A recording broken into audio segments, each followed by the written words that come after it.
Long ago, in a green valley beneath misty mountains, there stood a tree. It was not a beautiful tree. Its trunk was thick and twisted, its branches gnarled and knotted, and its bark was rough as old stone.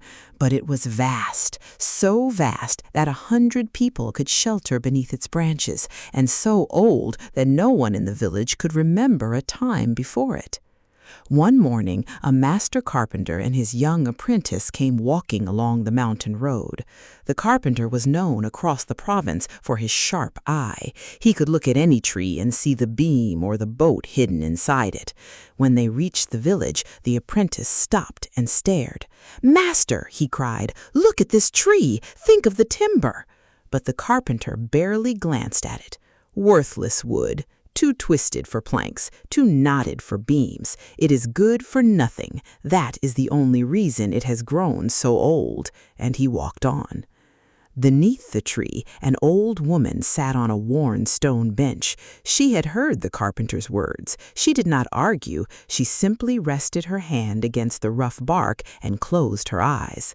Across the valley, the other trees told a different story. The tall, straight pines had been felled for roof beams long ago.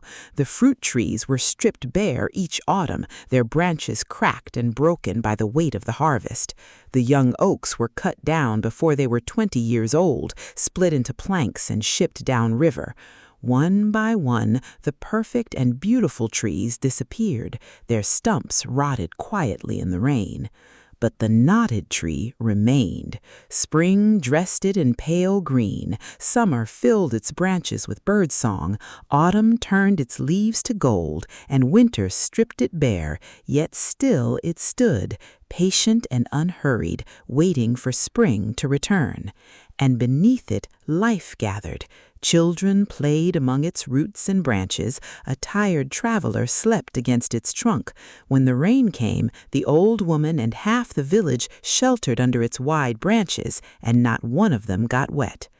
That night, the carpenter slept at a small inn at the edge of the village, and in his dream, the tree came to him, vast and glowing, its roots deep in the earth, its branches reaching into the stars, and it spoke.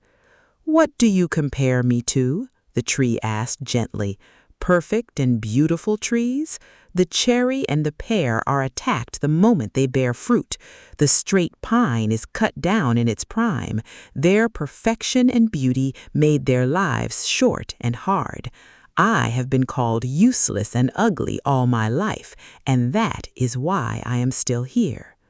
The carpenter woke before dawn. He walked back through the quiet village to the old tree, set down his bag, and sat on the stone bench beside the old woman. She opened one eye and smiled. "You heard it too," she said softly. He nodded.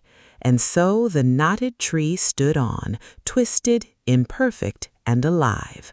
The straight trees were long gone, the fruitful trees had been stripped bare, but the tree the world called useless and ugly still sheltered the weary, still shaded the children as they played in its branches, and still reached, quietly and patiently, toward the sky.